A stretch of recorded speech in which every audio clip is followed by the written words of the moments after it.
Muchísimas gracias, señor rector. Magdalena, muchas gracias. Y quiero agradecer mucho también a todo el equipo de las 5 instituciones, todos los equipos de las 5 instituciones, porque lo que voy a presentar es un trabajo colaborativo, es un trabajo que hicimos de ida y vuelta con los equipos, comparamos datos, verificamos datos, pensamos conclusiones juntos y avanzamos juntos en esto. Entonces, muchas gracias a ustedes y muchas gracias a ustedes por asistir a este evento. Este estudio que va a presentar tiene, a mi juicio, la gran virtud de que es el primer estudio para América Latina, que es un estudio comparado sobre la filantropía institucional. Teníamos estudios previos que habían hecho algunos intentos de comparación, pero con los datos existentes para cada uno de los países, pero por primera vez tenemos un estudio que compara datos realmente comparables, que Magdalena enfatizó mucho en su presentación. Tenemos un cuestionario común, teníamos una definición operacional común de lo que es filantropía institucional. Entonces, lo que podemos decir es evidentemente comparable. Y la gran virtud de un estudio comparable es que en general nos permite vernos a cada uno de los que se comparan de mejor manera que cuando se hace de manera independiente. Entonces, creo que esa es la gran virtud. Estamos hablando de filantropía institucional.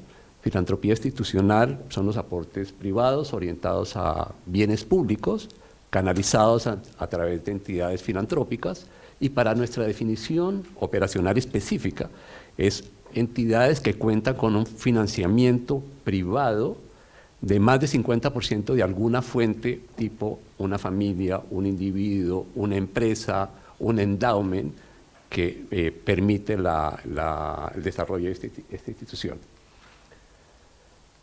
Un primer elemento que quiero presentar es, bueno, los números estimados de estas instituciones que llamamos entidades filantrópicas o fundaciones. En general voy a utilizar el término de fundaciones.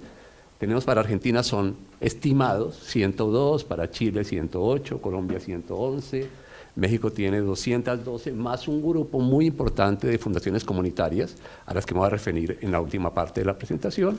La estimación de Perú es un poco más compleja por una serie de motivos. Entonces, este es el tamaño del universo de lo que vamos a hablar. Un primer elemento es que este grupo de fundaciones en América Latina es relativamente joven. En el siglo XX, más o menos el 45% de las fundaciones se creó, pero siglo XXI se ha creado más del 50%, el 54%. Eso nos habla de un sector relativamente joven, dinámico, en crecimiento y en desarrollo. Un elemento que nos interesó mucho en el estudio y que lo analizamos profundamente es que el tipo de instituciones, porque estas instituciones son diversas, entonces hay 3 tipos, y las fundaciones empresariales hacen para América Latina el 50%, versus las familiares que hacen el 20% y 29% las independientes.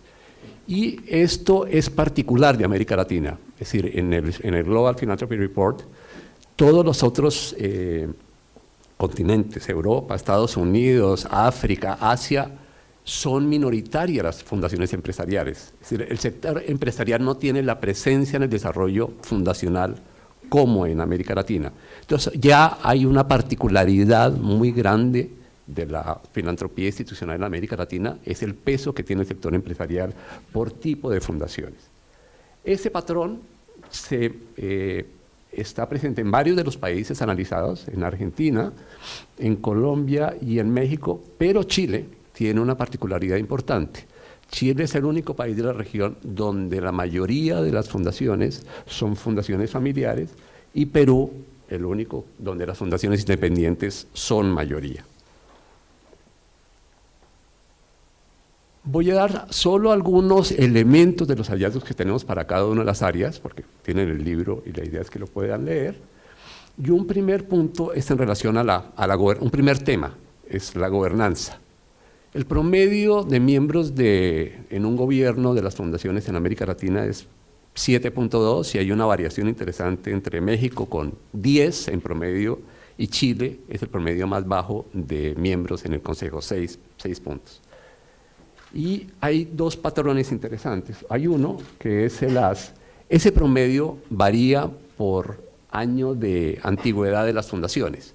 Las fundaciones más antiguas, creadas antes de 1989, tienen un promedio de casi 9, y las después de 2010, un promedio de 5. Es decir, las fundaciones más jóvenes están tendiendo a tener consejos más pequeños.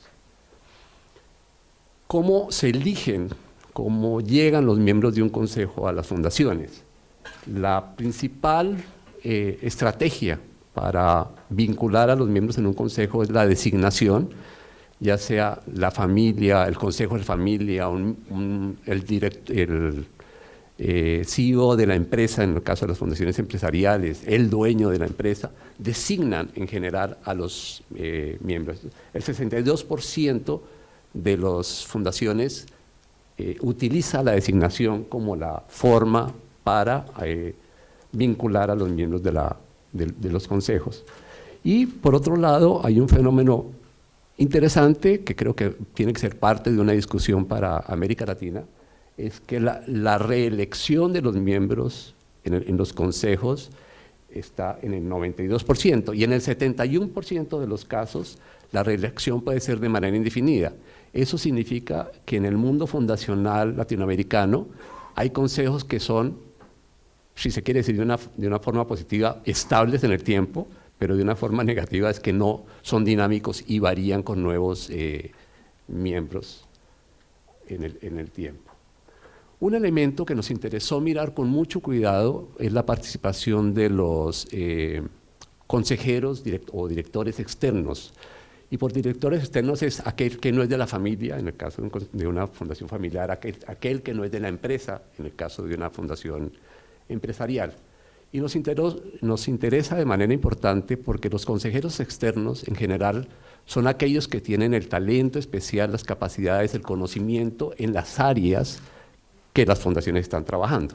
Entonces, a eso le pusimos bastante atención. Entonces vemos en el 65% en promedio en América Latina hay consejeros externos. Esa es una noticia positiva, pero vista para el otro lado quiere decir en el 35% de las fundaciones de América Latina no hay consejeros externos, y eso desde un punto de la diversidad de los consejos y desde un punto de vista de la diversidad y diferentes formas de pensar en un consejo y tomar decisiones puede ser una limitante. Algunos países sobresalen en el número de entidades que tienen consejos externos, como Chile y Colombia, 73 y 66, y otros están más bajos. Y lo otro que miramos es cuando tienen consejeros externos, cuál es el porcentaje de los consejeros externos. Y ahí Argentina y Perú son los que tienen mayor número de consejeros, aunque son el menor número de fundaciones que tienen, cuando lo tienen más consejeros externos. Otro aspecto que miramos con cuidado es la participación femenina en los consejos de las fundaciones.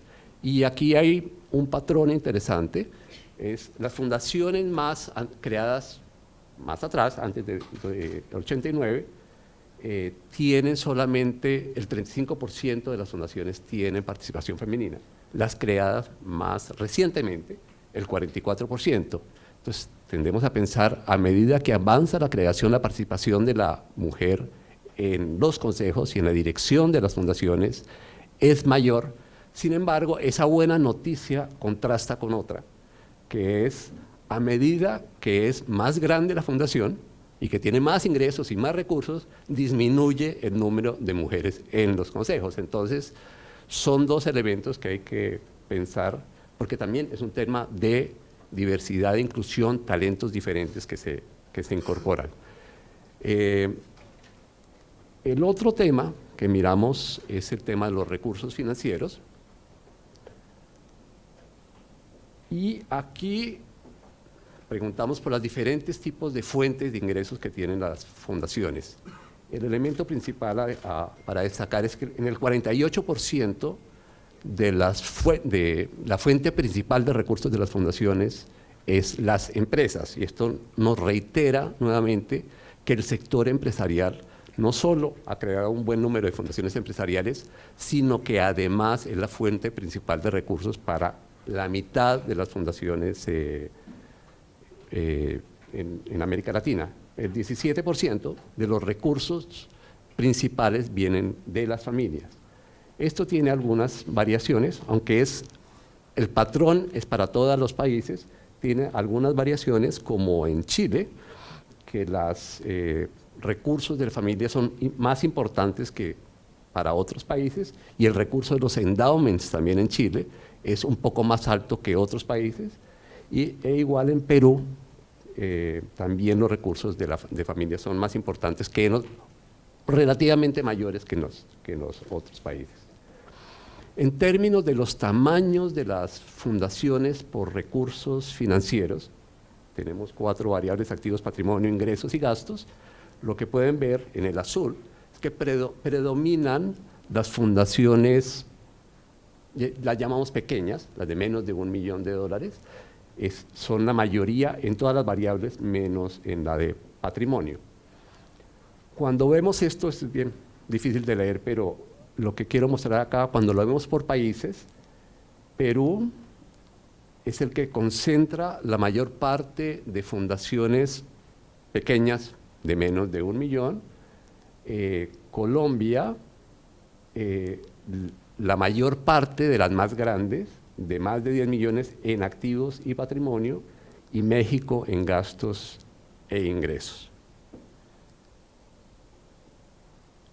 Una estrategia fundamental que tienen o pueden tener las fundaciones para su sostenibilidad financiera son los fondos patrimoniales. El 35% de las fundaciones es el promedio regional que tienen fondos, siendo Colombia y México los países que sobresalen en relación del porcentaje de fundaciones con fondos patrimoniales. Hay casos muy importantes y hay casos que están hoy sentados aquí: Mustakis, la Fundación Fraternidad Medellín, Bunge no está en Argentina, que son casos ilustrativos que están en el libro de fundaciones que han creado un patrimonio, y además del efecto importante que tiene el patrimonio en el desarrollo de la filantropía.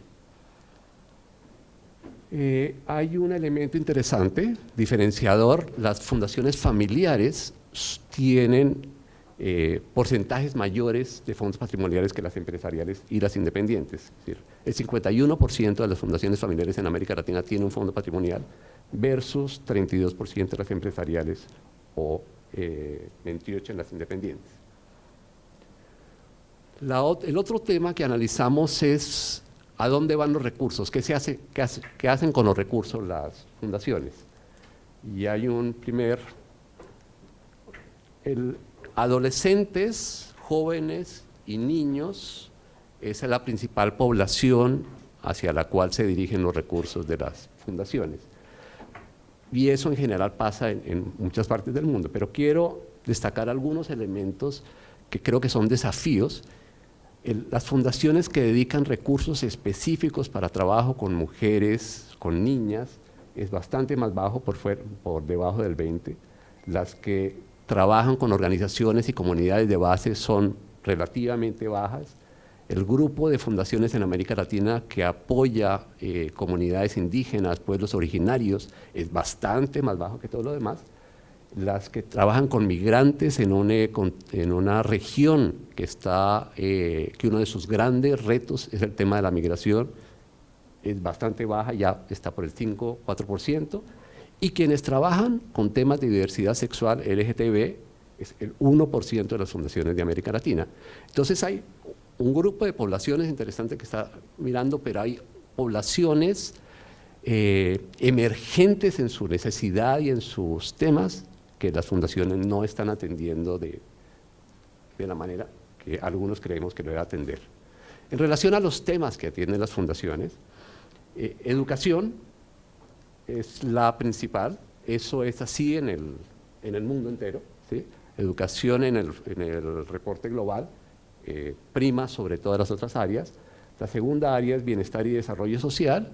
Aquí están los temas de pobreza, están los temas de vivienda, están los temas de desarrollo comunitario, servicios sociales están acá, pero también quiero destacar algunos temas como políticas e instituciones, donde solamente el 19% de las fundaciones tienen programas o apoyan esos temas.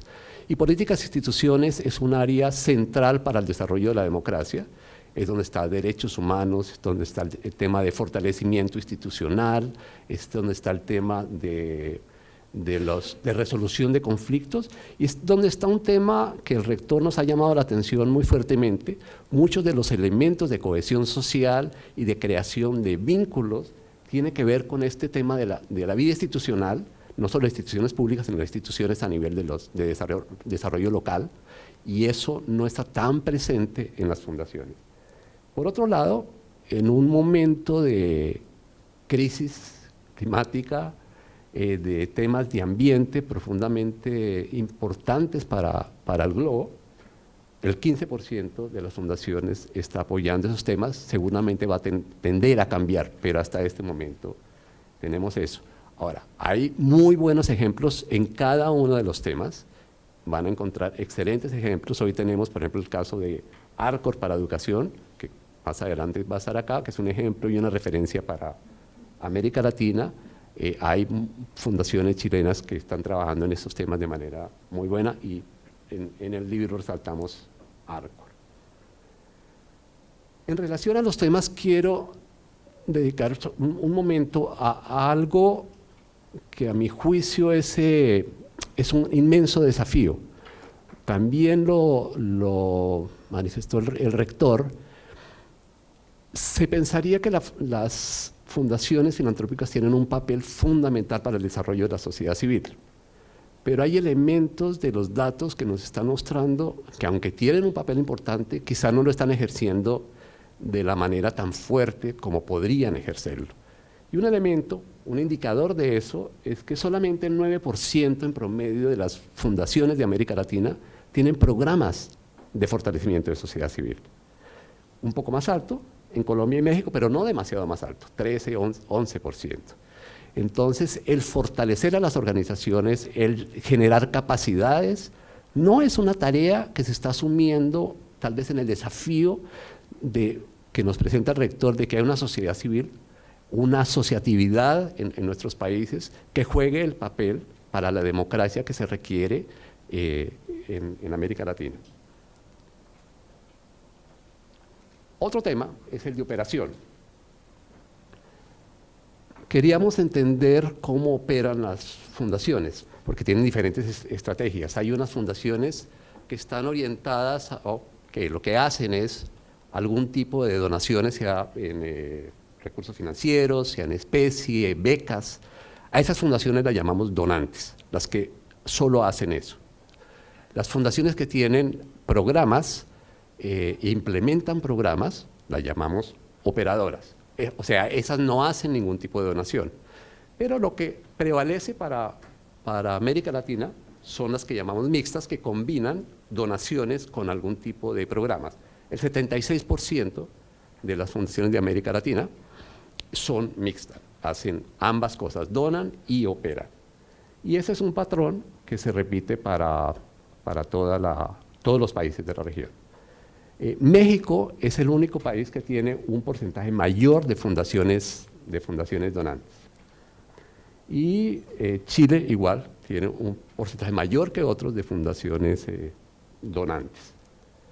Ahora, como la mayor parte de las fundaciones son mixtas, queríamos entender cómo funciona el presupuesto de las fundaciones mixtas en relación con las donaciones y la operación. Y lo que vemos es que la mayor parte del presupuesto de las fundaciones mixtas, o sea, el 48%, es para sus propios programas, el 12% es para donaciones. Eso se mantiene para todos los países, a excepción de México, que es el único país que sus fundaciones tienen porcentajes mayores para donación que para operación de los programas. Entonces, conjuntamente, este dato de que la mayor parte de los recursos son para operación, y por otro lado que no hay mucho apoyo para fortalecimiento de sociedad civil, quiere decir que el flujo de recursos para la sociedad civil de parte de la filantropía y los programas directos de fortalecimiento no son tan fuertes en el mundo fundacional. Entonces, que ese papel de desarrollo de sociedad civil, de vínculo con sociedad civil, de generación de capacidades y de recursos para acciones de la sociedad civil es quizá uno de los importantes desafíos de la filantropía en América Latina. En relación con la colaboración, un tema central, está en la Agenda 2030, es la forma que se está pensando todo el tema del desarrollo para estas épocas. Encontramos una buena noticia, ¿sí? Las fundaciones en América Latina, en relación al global, colaboran de manera más grande, mayor. El 83% de las fundaciones dicen colaborar de alguna manera en su país, versus a nivel global es 42%. Es decir, América Latina destaca por una mayor colaboración entre sus fundaciones y con el gobierno en lo que pasa a nivel global. Lo miramos a nivel de financiamiento, que es el azul, de proyectos, que es el naranja, y aprendizaje el 70%. La mayor parte de la colaboración se da a nivel de proyectos. Y si lo miran por entidades filantrópicas, las fundaciones, el patrón se mantiene en todos los países. Y Chile, y esto es bien interesante para poderlo decir aquí, Chile es el país que tiene un grado, aunque hay un grado importante de colaboración y mayor que el promedio global, en relación con sus pares de América Latina, tiene porcentajes más bajos que los otros países. Hay algo en los temas de colaboración que en Chile no tienen el mismo desarrollo que tienen en otros países. En relación con la colaboración con el gobierno, igual América Latina tiene unos porcentajes mayores de colaboración a nivel global, y hay algo interesante en los patrones, que las fundaciones empresariales tienden a colaborar más que las otras fundaciones, especialmente que las familiares, y quizás es parte de la explicación por qué en América Latina hay mayor colaboración con los gobiernos. Bueno, esto lo paso. Fuimos también al tema de evaluación. Evaluación es un elemento central para captar, de cierta manera, el avance, la modernización de la gestión de las fundaciones, porque qué tanto se está utilizando para diferentes usos la evaluación, y eso nos indica más o menos como el grado de modernidad, profesionalización de una fundación.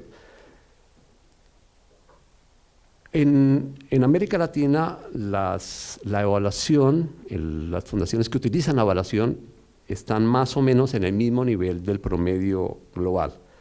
Y voy a ir por parte. El primer elemento es el 70% de las fundaciones de América Latina han adoptado las políticas de evaluación.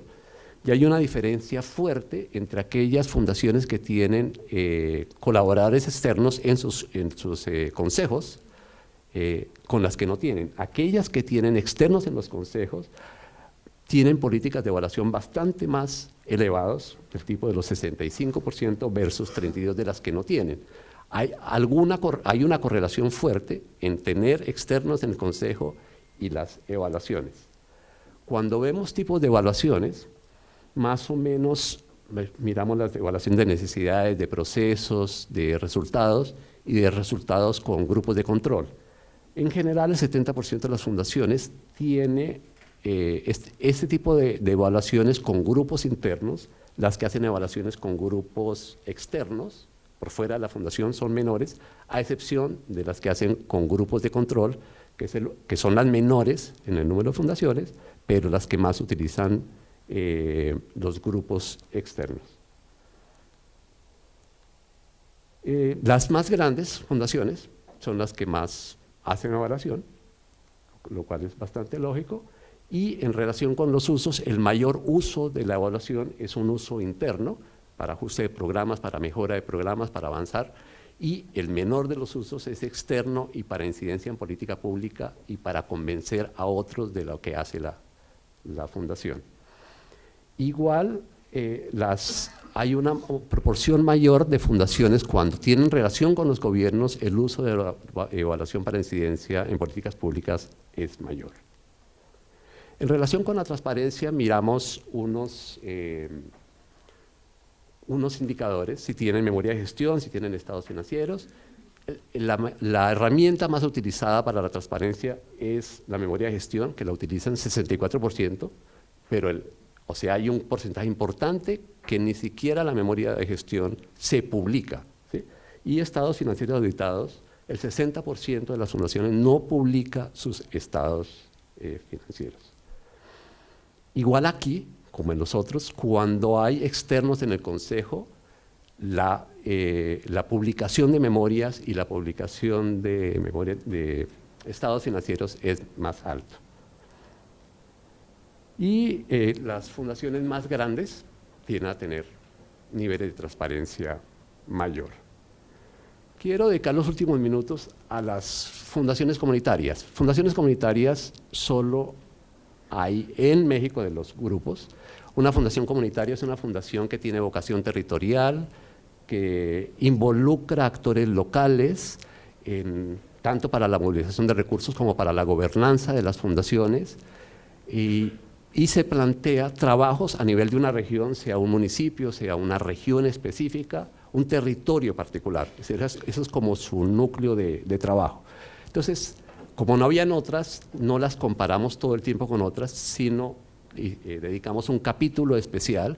Hoy tenemos una representante, Erika, de Comunidad, que es la única fundación comunitaria que está hoy en este salón, mexicana. Y hay varios elementos diferenciadores de las fundaciones. Aquí no se alcanza a leer. Las organizaciones de base y pobreza son las dos áreas más importantes para las fundaciones comunitarias versus educación y bienestar social.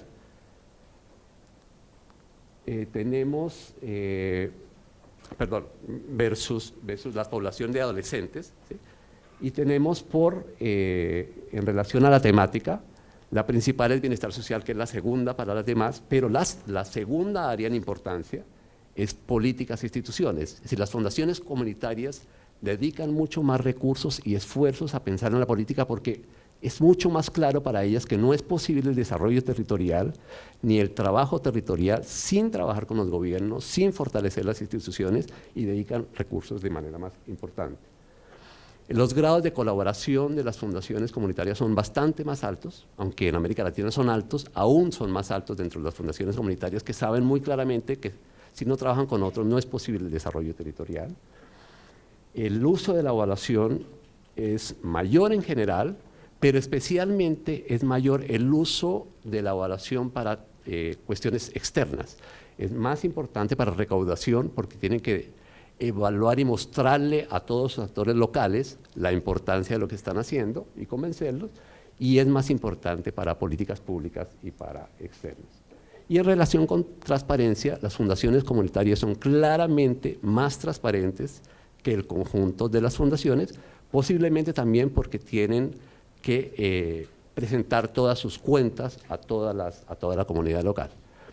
Dejo ahí, son apenas los primeros unos elementos de los hallazgos. Ustedes encontrarán en el libro bastante más análisis de lo que hemos encontrado y especialmente encontrarán casos que ilustran todo lo que estamos haciendo. Muchísimas gracias.